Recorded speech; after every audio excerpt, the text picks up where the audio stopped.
السلام علیکم ورحمۃ اللہ وبرکاتہ۔ بسم اللہ والصلاة والسلام علی رسول اللہ وبعد۔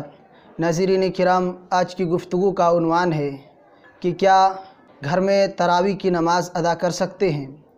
ابھی لاک ڈاؤن کی وجہ سے تقریباً تمام مساجد کو بھی بند کر دیا گیا ہے اور صرف ایک دو افراد نماز ادا کر رہے ہیں، اور اسی صورتحال میں رمضان المبارک کا مہینہ بھی آنے والا ہے۔ اس لیے بہت سے احباب یہ سوال کرتے ہیں کہ اب مساجد تو جا نہیں سکتے، تراویح کا کیا ہونے والا ہے؟ تراویح کی نماز کہاں ادا کریں گے؟ کیسے ادا کریں گے؟ کیا گھر میں تراویح کی نماز ادا کر سکتے ہیں؟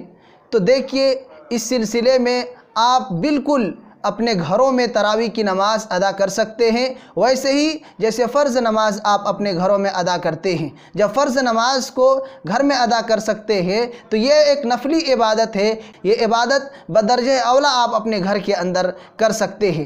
اس لیے تمام بھائیوں سے گزارش ہے کہ ایسے موقع کو غنیمت سمجھتے ہوئے آپ اپنے گھر کو مسجد بنائیں اور گھر میں جماعت کا اہتمام کریں۔ آپ کے گھر میں جو زیادہ قرآن کو جاننے والے ہیں، اگر آپ کے گھر میں حافظ قرآن ہیں تب تو نور علی نور، بڑی خوشی کی بات ہے۔ آپ کے لیے سنہرا موقع ہے اپنے بچوں سے مکمل قرآن سننے کا، آپ ان سے مکمل تراویح سن سکتے ہیں۔ اگر مکمل حافظ قرآن نہیں ہے، کچھ قرآن یاد ہے تو وہ بھی نماز پڑھا سکتے ہیں۔ تراویح کی نماز ان کو پڑھانے کے لیے کہا جائے اور گھر کے تمام افراد ان کے پیچھے جماعت کے ساتھ نماز ادا کر لیں، اور اس کی صورت کچھ یوں ہوگی کہ مرد حضرات جو ہوں گے وہ امام کے پیچھے صف میں کھڑے ہوں گے، اور خواتین چاہے ماں ہوں، بہن ہوں، بیٹی ہوں، کوئی بھی ہوں، خواتین اس کے پیچھے صف میں کھڑی ہوں گی، اگرچہ وہ تنہا ہی کیوں نہ ہو، وہ مردوں کے ساتھ کھڑی نہیں ہو سکتی۔ جو گھر میں زیادہ پڑھے لکھے ہیں وہ امامت کرائیں اور باقی تمام لوگ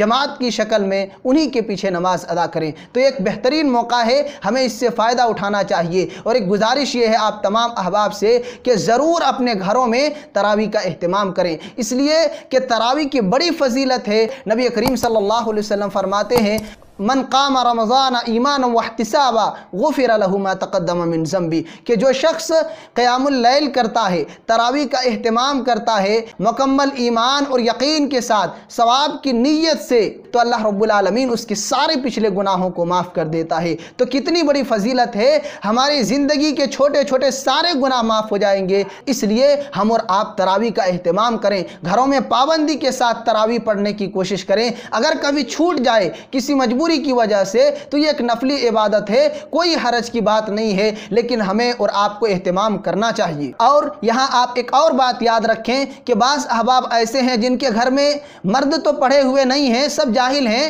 لیکن خواتین پڑھی لکھی ہیں، عالمہ ہیں، حافظہ ہیں، تو وہ یہ سمجھتے ہیں کہ ہماری خواتین ہماری امامت کرائیں۔ تو یاد رکھنا چاہیے، اہل علم کا، فقہا کا اتفاق ہے اس سلسلے میں کہ عورت مرد کی امامت نہیں کر سکتی ہے، وہ امام نہیں بن سکتی ہے، مرد ہی امام بنیں گے، چاہے وہ کم پڑھے لکھے ہوں یا زیادہ پڑھے لکھے ہوں۔ عورت میں امامت کر سکتی ہے، مردوں میں امامت نہیں کر سکتی۔ اگر مرد ہیں، کم پڑھے لکھے ہیں، قرآن زیادہ یاد نہیں ہے تو دیکھ کر کے بھی قرآن پڑھ سکتے ہیں، لیکن اس کو عادت نہیں بنانی چاہیے۔ اصل کوشش تو یہ ہونی چاہیے کہ جو بھی ہمیں یاد ہیں اسی سے ہم قرآن کریم کی تلاوت کریں، تراویح اسی سے پڑھائیں۔ لیکن اگر کوئی زیادہ پڑھانا چاہتے ہیں تو بوقت ضرورت مصحف کو ہاتھ میں لے کر کے بھی قرآن کریم کی تلاوت کی جا سکتی ہے۔ واللہ اعلم بالصواب۔